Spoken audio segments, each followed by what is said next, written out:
SIR, the voter list that could change Indian elections. Imagine this, it is election day. You walk into a polling station. You have your Aadhaar card. You have your voter ID. You have lived in the same place for years. You know that you are an Indian citizen. You know that you are above 18. You believe that you have every right to vote. But there is one problem. Your name is not on the electoral roll. And suddenly, the most basic question in a democracy is no longer whom will you vote for? It becomes are you on the list at all? This is where the debate over SIR begins. SIR stands for Special Intensive Revision of Electoral Rolls. At first glance, it may sound like a routine administrative exercise, but it is much more than that. Because before an election can count votes, democracy must first determine who is entitled to cast those votes. And that makes the electoral roll one of the most important yet least discussed questions of democracy. So, what exactly is SIR? Why is the Election Commission undertaking it? Why it has generated much intense political and constitutional debate? Can SIR strengthen the integrity of Indian elections? It also unintentionally exclude genuine voters, and perhaps most importantly, can the process of cleaning the electoral roll itself influence the electoral process? To understand SIR, we first need to understand the problem it is trying to solve. India's electoral rolls are not static documents.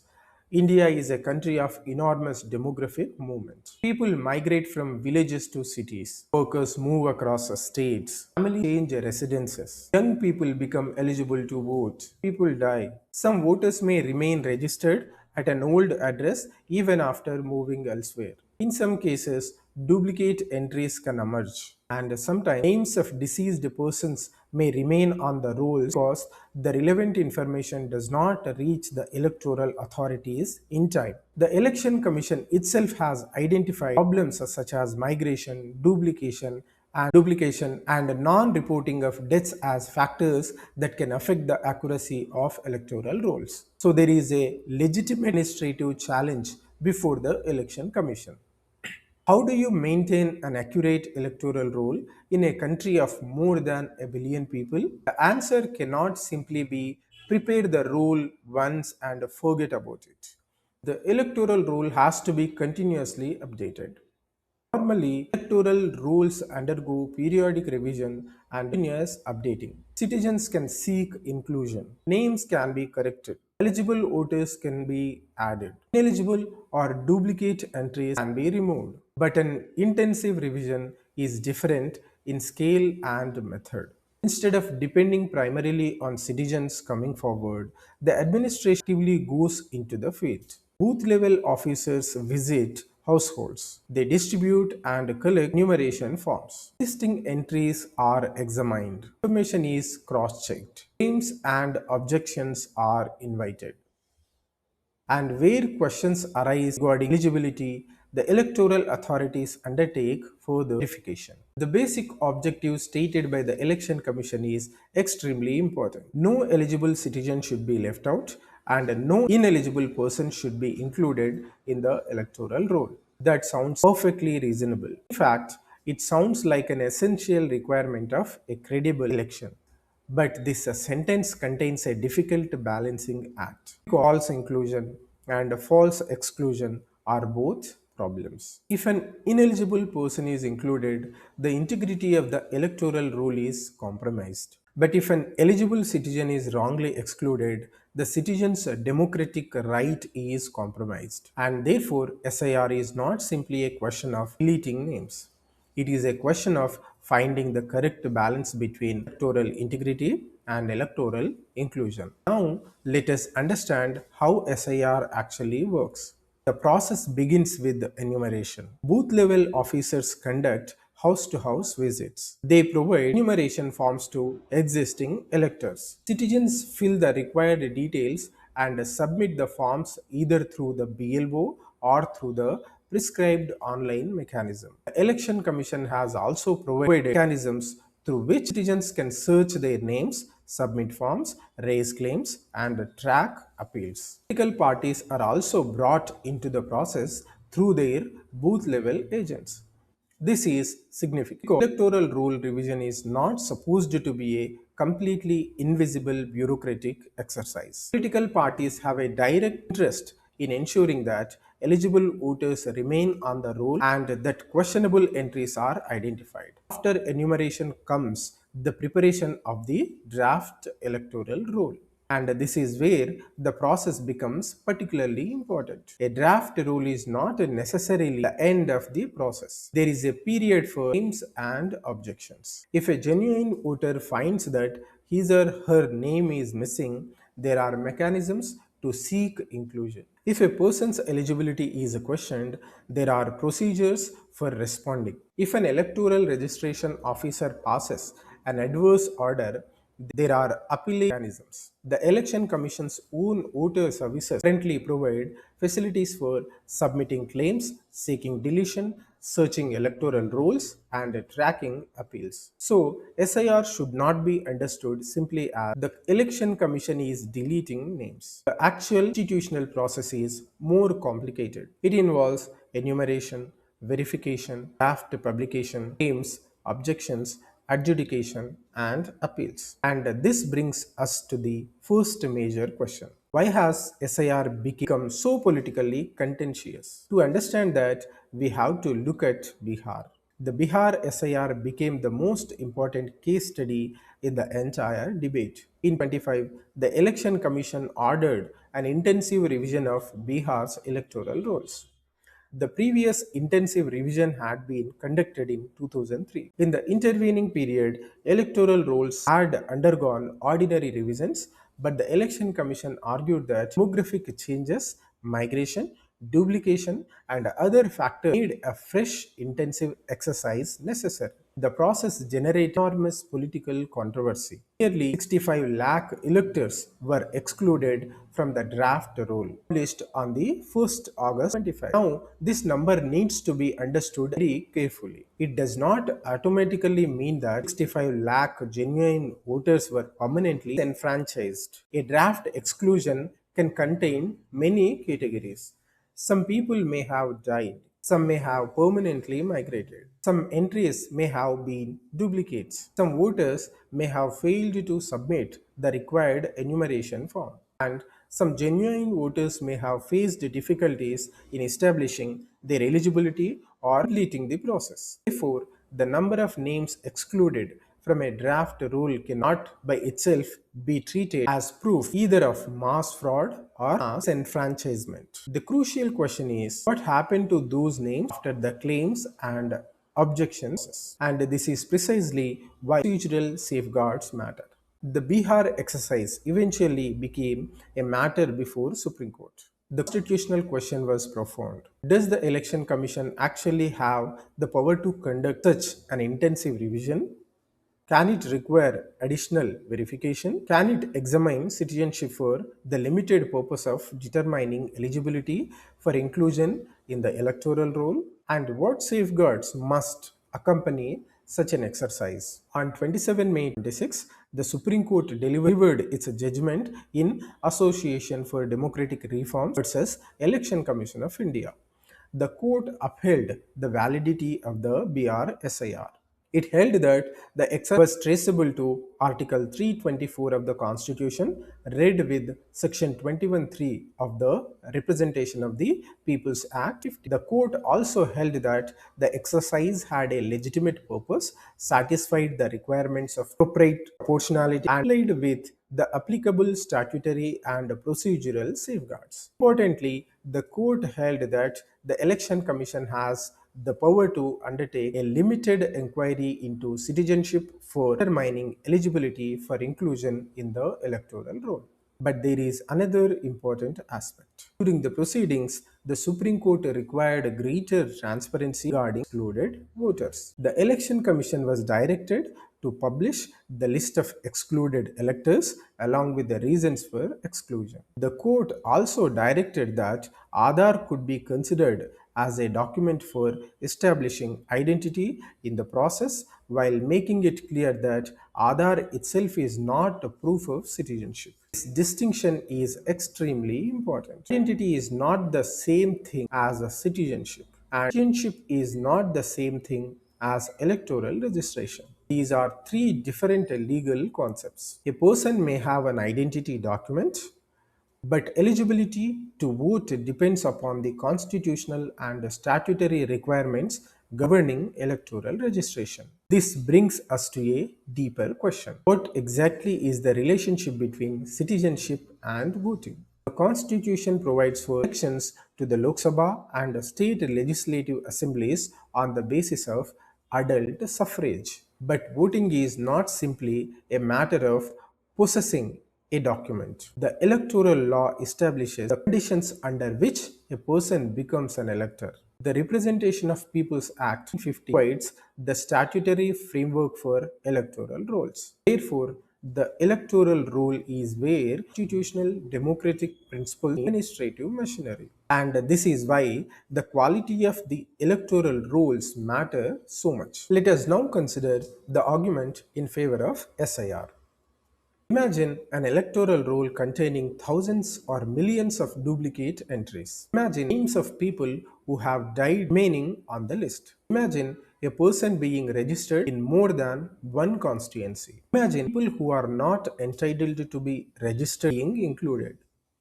Such problems can undermine public confidence in elections. An election is meaningful only if the electorate itself is properly constituted. So, supporters of SIR make a powerful argument. You cannot protect the integrity of an election if you do not maintain the integrity of the electoral roll. But now consider the opposite problem. Suppose a migrant worker has moved from one state to another. Suppose an elderly person lives alone. Suppose a family is temporarily away when the BLO visits.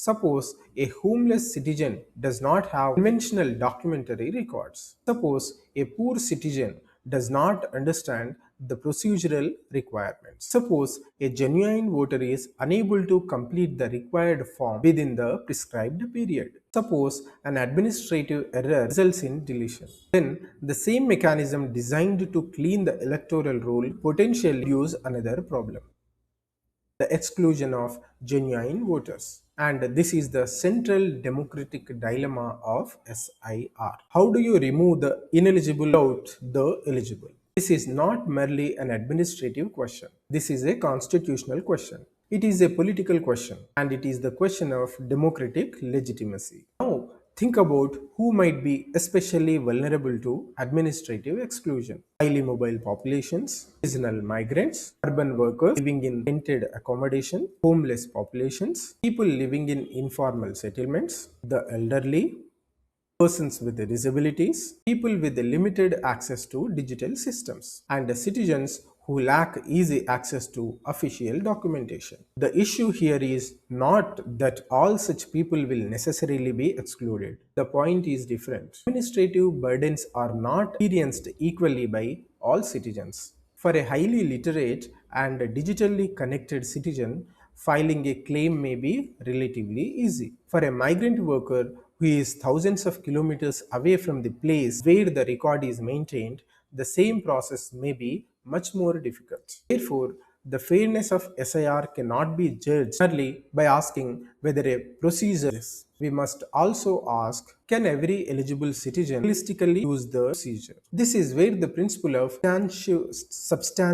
substantive inclusion becomes important. A democratic process must not merely legally available. It must be practically accessible. Now, let us move to the most politically sensitive question. Can SIR influence elections? The answer requires considerable caution. SIR is an administrative exercise. The fact that electoral rules are revised not automatically mean that the election commission is attempting to influence electoral outcomes. There is no basis for simply assuming that every deletion is politically motivated. But at the same time, it would be naive to ignore political consequences of changes in the electorate. Elections are ultimately a test among voters. If the composition of the electorate changes substantially, the political environment can also change. Consider a constituency with 1 million registered voters. If 50,000 names disappear from the electoral roll, the political contest now takes place within a different electorate. The question is not merely how many names disappeared. The deeper question is who disappeared. Were the deletions random? Were they geographically concentrated? Were particular communities proportionately affected? Were migrants more affected? Were urban settlements more affected? Were elderly voters more affected? Or did the deletions largely correspond to legitimate administrative corrections? These are empirical questions. They cannot be answered merely through political rhetoric.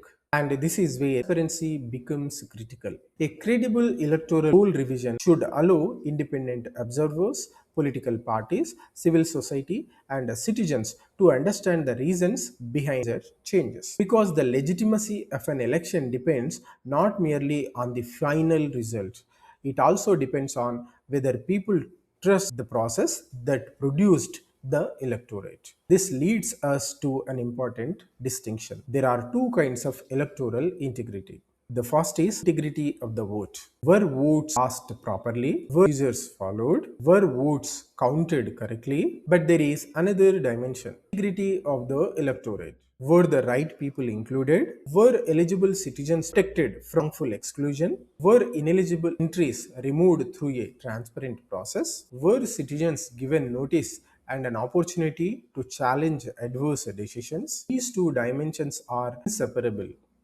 A perfectly conducted polling process cannot compensate for a seriously flawed electoral roll. The ballot box comes at the end of the process. The electoral roll comes before it, and therefore the architecture of an election begins long before polling day. Now there is another important political implication. SIR could increasingly make electoral roll management a central part of political mobilization. Political parties already campaign for votes, but an intensive revision environment is also have an incentive to ensure that their supporters are properly registered. This means that the political contest may increasingly begin before the formal election campaign, at the booth level, at the household level, and even at the level of the electoral database. The booth level officer becomes important. So does the booth level agent, and so does the ordinary citizen. In other words, the electoral roll itself becomes a site of democratic contestation. This is one of the most significant implications of SIR. Now let us look at the national scale. The Bihar exercise was only the beginning of a much larger story. In May 26, the Election Commission ordered SIR in 16 states and 3 union territories. The exercise involves hundreds of thousands of booth level officers and millions of electors. The Election Commission's stated objective remains the same. No eligible citizen should be left out, and no ineligible person should be included. The scale, however, changes the significance of the exercise. When SIR is conducted across a handful of constituencies, its consequences are local. When it covers hundreds of millions of electors, the issue becomes national. And that is why SIR deserves to be studied not merely as an related administrative measure, but as an important development in India's democratic institutions. There is also a technical dimension. India increasingly maintains electoral information through digital systems. Citizens can search their names online. They can submit forms. They can track applications. They can access electoral roll information. These systems can make election administration faster and more transparent. But technology also creates a new challenge. Digital efficiency is not the same thing as a democratic accessibility. A digital platform may make administration easier for the state, but what happens to the citizen who has poor connectivity? What happens to someone who is digitally illiterate? What happens when data contains an error? And what happens when a citizen assumes that processing an identity document automatically guarantees electoral registration? Therefore, technology should assist electoral inclusion, not become a barrier to it. Now, consider another major implication: federalism. Elections to state legislative assemblies are conducted within a federal political system. The electoral roll is prepared constituency wise and administered through institutions involving the Election Commission, chief electoral officers, district authorities, and field level officials. Therefore, SIR creates an interaction between a constitutional institution and the administrative machinery of the states. This makes cooperation essential. Electoral administration cannot succeed through institutional authority alone. It requires local administration. It requires trained officials. It requires political parties. And ultimately, it requires citizens. So the success of SIR will depend not merely on how rigorously names are scrutinized, it will depend on whether the entire institutional chain is capable of correcting mistakes. And that brings us to what may be the most important safeguard of all, the right to challenge exclusion. A system that never makes mistakes does not exist. Administrative systems make mistakes. Databases contain errors. Field officials can misunderstand information. Citizens can miss deadlines. Documents can be unavailable. Names can be entered incorrectly. Therefore, the real test of a democratic electoral system is not whether it eliminates every possible error. The real test is, can an error be detected and corrected before the citizen loses the opportunity to participate? This is why claims, objections, notices, hearings, and appeals are not bureaucratic technicalities. They are democratic safeguards. And this is where the Supreme Court's Bihar judgment becomes particularly important. The court did not simply ask whether the Election Commission had power to conduct SIR. It also examined whether the purpose was legitimate, whether the process was proportionate, and whether statutory safeguards were followed. This gives us an important constitutional principle. Electoral administration requires both power and restraint. The Election Commission needs sufficient authority to maintain the integrity of the electoral process. That authority must operate within the Constitution, the law, and the procedural safeguards. This balance is essential because the Election Commission occupies a unique position in Indian democracy. It is not a political party. It does not contest elections. It administers the electoral process in which political parties compete. Therefore, its greatest asset is not merely legal authority, its greatest asset is public trust. And public trust is built through transparency, consistency, procedural fairness, and the perception of institutional neutrality. This brings us to the larger question: what should an ideal SIR look like? First, there should be maximum transparency about the methodology. Second, citizens must receive meaningful opportunities to correct errors. Third, the documentation burden should not become so severe that genuine citizens are effectively excluded. Fourth, special attention should be given to vulnerable and mobile populations. Fifth, political parties should be able to scrutinize the process through their authorized representatives. Sixth, reasons for significant exclusion should be available in a transparent and legally appropriate manner. Seventh, appeals should be accessible, timely, and effective. And finally, there should be continuous monitoring of the social and demographic pattern of deletions. Because the important question is not simply how many names were deleted. The important question is what kind of names were deleted, why were they deleted, and how many genuine voters were subsequently restored. That is the difference between political argument and evidence-based analysis. And now let us step back. Why does all of this matter? Because the debate over SIR is actually a debate about the meaning of democracy itself. One understanding of democracy says the election must be clean. That requires an accurate electoral roll. Another understanding says every eligible citizen must have an effective opportunity to participate. That requires strong safeguards against wrongful exclusion. Both principles are legitimate and both are necessary. The challenge is to reconcile them. If we focus only on inclusion, electoral rolls can become inaccurate. If we focus only on purification, genuine citizens can become vulnerable to exclusion. Therefore, The democratic objective should not be maximum deletion. It should not even be maximum inclusion. The objective should be accurate, inclusive, and verifiable electoral rolls. And that is perhaps the most important way to understand SIR.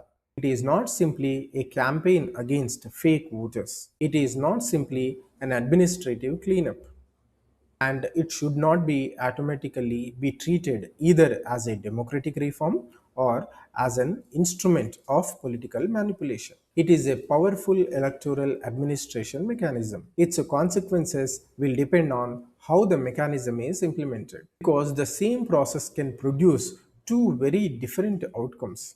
One outcome is a stronger democracy where genuine voters are protected, fraudulent entries are removed, electoral rolls become more accurate, and citizens have greater confidence in elections. The other possibility is administrative exclusion, where vulnerable citizens struggle to prove their eligibility, mistakes become difficult to correct, and public confidence begins to decline. The difference between these two outcomes lies in user transparency, accessibility, and accountability. And therefore, the most important question about SIR is not how many names will be removed. It is not even which political party will benefit. The deeper question is, can India build an electoral roll that is simultaneously accurate and inclusive? Because an election is not merely about the EVM, it is not merely about the ballot, it is not merely about counting votes. The election begins much earlier.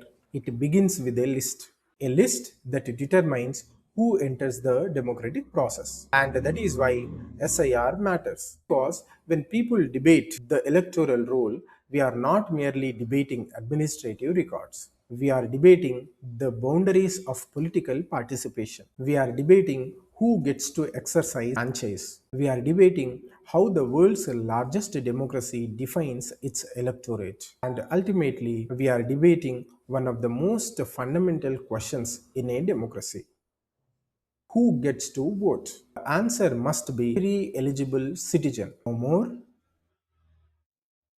no less, because the integrity of an election depends not only on counting the votes correctly, it begins with ensuring that the right citizens are there to cast them. SIR is therefore not merely a revision of electoral rolls, it is a test of India's ability to balance electoral integrity with democratic inclusion. And perhaps that is the real election taking place behind every election. The continuing struggle to ensure that every genuine citizen has a place on the democratic roll.